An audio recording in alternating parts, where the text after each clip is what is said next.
Então, boa tarde para vocês. Meu nome é Davi Jordano, eu sou do curso de direção teatral, lá da Praia Vermelha, da Escola de Comunicação. Esse trabalho veio de um projeto de pesquisa que se chama Informações do Comum. Não que faz parte do projeto, mas foi estimulado por ele, que é um professor de Nilson Lopes, que é o meu orientador. E esse trabalho, na verdade, é um esboço que eu fiz de um projeto que eu tenho no futuro, de um que se chama um modelo de teatro via Skype. Eu não sei se todo mundo conhece o software de Skype, que é um software que tem da internet, de computador, que a gente pode se comunicar com uma outra pessoa que está em outro local. Geralmente é um programa usado por pessoas que têm uma relativa distância geográfica, né? Mães e filhos que moram em países diferentes, em cidades diferentes, porque você não tem que pagar. Com a internet você se comunica por vídeo, por áudio de graça com a pessoa. E a minha ideia é trazer o Skype para o teatro, nesse contexto das novas tecnologias, da comunicação e da informação, são as novas TICs. O que eu busco é pensar o Skype como uma possibilidade virtual e imagética de unir duas produções artísticas que ocorram simultaneamente. Ou seja, o conceito básico do meu projeto é conectar duas obras de teatro que estão em lugares diferentes, talvez inclusive em países ou cidades diferentes, mas elas ocorrem no mesmo tempo, e o Skype, a conexão via Skype, vai conectar as duas obras. Isso no sentido de renovar uma metalinguagem teatral nesse contexto midiático. E para sustentar essa ideia, que na verdade é um fenômeno novo, é uma coisa que não tem muito no teatro e não tem muita coisa escrita sobre isso, então eu tive que sustentar essa ideia com três teóricos, três textos, que o primeiro é A Obra da Arte na Época da Sua Hiperreprodutibilidade Técnica, de Álvaro Quadra, o texto Encenação, Performance, Qual é a Diferença, de Patrícia Fabi, e o texto Que são os Estudos da Performance e Por que Temos que Conhecê-los, de Richard Schechner, que é um professor do curso de Performance de Nova York, da Universidade de Nova York. A primeira parte do trabalho ela é uma tentativa de elaboração desse teatro via Skype. O teatro contemporâneo, o teatro pós-dramático, como denomina o teórico alemão Hans Tschirch Lechmann, ele é um teatro que busca cada vez mais inovar sua linguagem cênica, inclusive a partir da incorporação de recursos audiovisuais e das nossas mídias no espaço teatral. E o uso dos instrumentos multimídias e da tecnologia, ela não é algo recente em cena, como a gente pode pensar. Ela é uma coisa que a gente já pode verificar desde o início do século XX, nos teatros de Meyerhold, Piscator e no teatro simbolista já usavam a inserção de vídeos. Mas o que eu estou querendo discutir é como a vinculação das nossas mídias hoje estão ligadas diretamente aos aspectos da vida contemporânea do espectador de hoje. E também é uma tentativa do teatro se manter vivo numa sociedade que cada vez mais consome mais e mais tecnologia digital. Para isso, eu vou começar com uma citação de uma autora que se chama Cláudia Pestana Simões, que se apresentou nesse congresso no ano passado, e ela falou: por conceberem o objeto artístico através de múltiplas mídias que se integram e misturam diferentes linguagens, novos objetos artísticos acabam sendo gerados, transformando-se em um exercício vivo de metalinguagem. Essa mistura de diferentes linguagens vindas das novas mídias, ela causa para mim uma coisa que é interessante, que é um conflito de caráter metalinguístico. A gente não está mais falando de conflito dramático, a gente não está falando de um conflito que são dois desejos opostos de dois personagens, porque o drama ele já não sustenta mais o teatro contemporâneo hoje. Então, é um conflito que vem da metalinguagem, do tensionamento de linguagem de cena, ou seja, da incorporação do cinema no teatro. E como esse tensionamento cria algo interessante para a cena, né, cenicamente. E porque o que está em jogo hoje não é mais o significado das coisas, mas os significantes mesmo, as formas, o que está na composição cênica, né, do espetáculo. E esse autor, Álvaro Quadra, ele fala que a nova condição da arte, ela apela muito mais para a materialidade do objeto do que o próprio significado mesmo. E do ponto de vista da recepção do espectador, tem uma nítida transformação da percepção visual do espectador no teatro. Porque a introdução de um elemento midiático, ela introduz para o espectador a presença de um outro espaço dentro do espaço que ele já está incluído, que é o espaço real do teatro. Agora, o foco de atenção do espectador, ele se divide pelo que está acontecendo no espaço circundante, em volta dele, no teatro, e também o que está acontecendo na imagem que está sendo projetada, que na verdade é a inserção de um outro espaço. E a proposta do meu trabalho é o que aconteceria se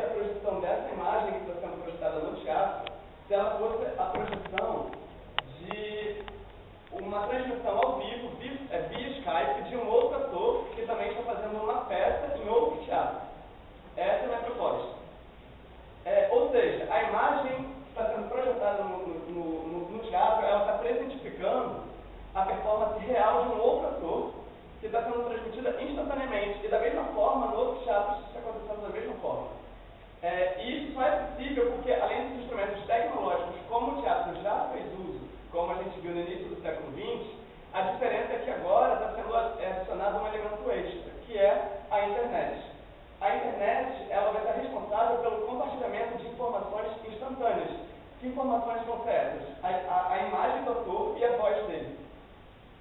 E dessa maneira instala-se nesse espaço um espaço híbrido de vivência humana. A imagem projetada, ela funciona da mesma forma como no cinema funciona uma televisão. Quando a gente está assistindo uma cena de filme, tem uma televisão ali. O que a televisão faz? Ela insere um fora de campo dentro daquela cena. Ela insere um outro espaço, que não é o espaço onde está acontecendo aquela cena entre a família está juntando em casa. Tem uma televisão ali. A televisão, ela insere o espaço da rua na casa. E da mesma forma que a gente está discutindo isso. A projeção, via Skype, ela insere um outro espaço dentro do teatro, fora de campo. E nisso vem a segunda parte, que é a infiltração do segundo espaço virtual no primeiro espaço real. Quer dizer, a conexão via Skype, ela dá ao espectador a experiência de viver dois espaços intermediários, o espaço do teatro e o espaço da projeção, como a gente falou. Isso é uma questão de estabelecer o código cênico. Estabelecido esse código cênico, o ator presente no espaço real, ele vai interagir com o seu parceiro, que na verdade é um ator avatar. E ele se encontra no outro lado da imagem. E dessa maneira, o discurso cênico se torna muito ambíguo. E esse é um ponto que eu gosto muito. Por quê? Porque os dois atores, eles são ao mesmo tempo, eles são real e eles são virtuais. Porque eles são real para o público que está ali no teatro deles, mas eles são visual para o outro público que está vendo eles do outro lado da imagem. E a encenação, ela proporciona uma obra dupla. E isso vai depender da interpretação que vai ter o espectador ou o crítico. Quer dizer, é uma obra que se compõe de duas obras, ou são duas obras em uma. E esse tipo de teatro é interessante porque ele coloca em crise o lugar do encenador contemporâneo. Porque a gente pode, para esse tipo de teatro, estabelecer duas questões. Ou a gente estabelece um diretor para cada ator, e cada um vai ser dirigido individualmente, ou vai ser um supervisor, porque vai ser um supervisor para organizar esse sistema coerente e fazer com que esse jogo teatral se estabeleça. Ou talvez não ter nada disso. Talvez fosse interessante estimular os conflitos entre os dois atores. Por que não? É uma questão também. Entrar nessa onda do conflito é um jogo, vai depender de como vai se estabelecer a relação entre os dois performances. E agora chega na terceira parte do teatro, que é um teatro via Skype, como um exemplo de performance e encenação. Se a gente tomar o conceito de performance e encenação, ou de encenação performática, dependendo da tradução que cada um vai querer usar, é um conceito criado pelo teórico Patrício Pavi, e eu incorporo esse conceito no teatro Skype. Por quê? Porque o conceito de performance, ele parece muito apropriado se a gente quiser entender esse teatro como uma abertura performática na interação que tem os dois atores como um exercício vivo de metalinguagem. Porque a partir do momento que eles se conectam, eles não têm algo estabelecido entre eles vão ter um improviso. Mas, ao mesmo tempo, ter uma encenação, uma direção, ela também se mostra bastante apropriada, porque é necessário para esse entrelaçamento performático que tenha um diretor supervisor, porque precisa criar um sistema de sentido e um sistema coerente para o espectador criar um sentido para a obra. Ou seja, o diretor é responsável por uniformizar esse jogo cênico e um código estruturante que se estabelece entre as duas obras. O fato dos dois espetáculos tornarem conscientes dos momentos que eles se conectam, isso já revela um alto grau performativo na encenação. E esse tipo de pensamento sobre o teatro, é o que eu defendo, ele abre o teatro para o mundo ao seu entorno, para a sociedade. E dessa maneira, não é possível a gente separar o conceito de performance nem de encenação, porque esse teatro via Skype, o que ele faz é compreender como é que essas duas categorias estéticas, elas são complementares para o trabalho cênico. E agora eu chego na última parte do trabalho, que diz respeito ao teatro via Skype, aplicado na categoria do performativo. Esse tipo de teatro, ele pretende compreender melhor o público espectador do seu tempo, o público de hoje. Porque ele coloca em cena os mecanismos da estrutura interna de suas relações de interação social. Ou seja, na troca de experiências e principalmente nas condições espaciais de comunicação, como aponta também o autor Álvaro Quadro. E os processos de interação comunicativa do espectador de hoje, de 2011, é diferente das relações que existiam com o espectador de 2000. E o projeto de um teatro via Skype faria com que esse espectador contemporâneo identificasse no teatro o seu próprio modelo de comunicação nesse contexto intermediático que o espectador habita. E no texto, o autor Quadra, ele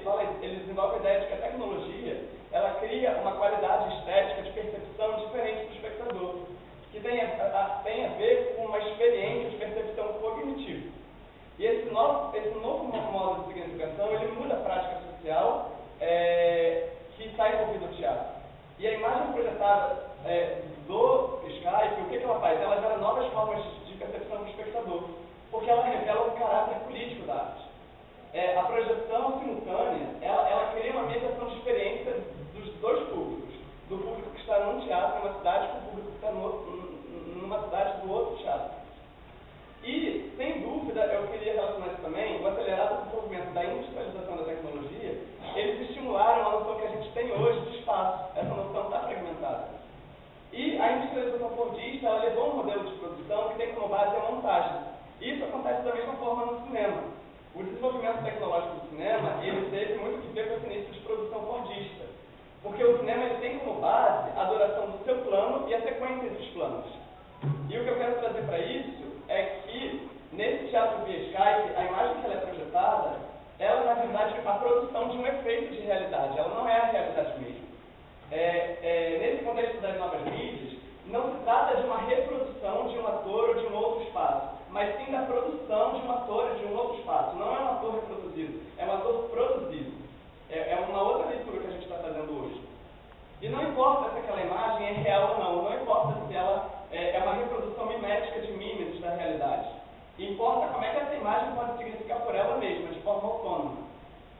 E, agora já chegando no final, esse teatro via Skype ele realiza esse papel performático de atividade social, porque ele estabelece uma relação puramente dialética, já que o espectador, ao mesmo tempo que ele está dentro do teatro, está dentro da cena, ele também está dentro do mundo, ele está conectado com o mundo, que é a ideia desse teatro via Skype, é conectar o espectador não só com o teatro, como diretamente com o mundo. Para isso, a gente precisa de uma estrutura base para montar esse teatro, que é uma tecnologia adequada, que são 2 teatros, em lugares diferentes, obviamente, um fornecimento de internet, pode ser por via wireless, né, de Wi-Fi, 2 projetores, um em cada teatro, e a única coisa que falta agora é a conexão, é a transmissão, que é o que vai concretizar a performance. Bem, a conclusão do trabalho é que a incorporação das novas mídias e do fenômeno Skype no teatro seria bastante interessante para o espectador de hoje, porque ele configuraria novos modos de significação que dariam uma nova experiência estética proposta por esse teatro. E isso vai explorar no espectador os seus processos cognitivos perceptivos diante de um uso amplamente mais criativo da tecnologia em cena, e, ao mesmo tempo, vai esboçar um novo modelo de metalinguagem teatral que está antenado com o seu mundo contemporâneo e circundante. E, mais que nada, o que eu fiz foi tentar esboçar um modelo de um projeto futuro.